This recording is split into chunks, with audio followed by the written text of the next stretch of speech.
నమస్కారం ఈటీవీ 360కి స్వాగతం. ముందుగా ప్రధాన అంశాలు.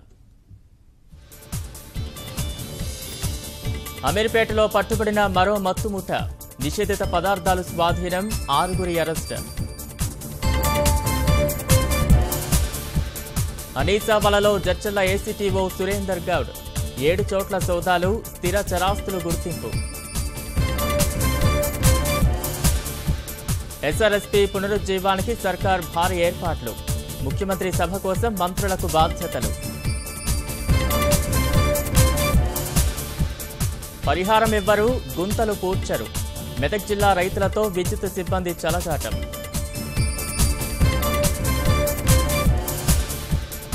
సర్కారీ సేవలకు తలమానికంగా భీంపూర్ పీహెచ్సీ, అధునాతన సౌకర్యాలతో జాతీయ స్థాయి గుర్తింపు.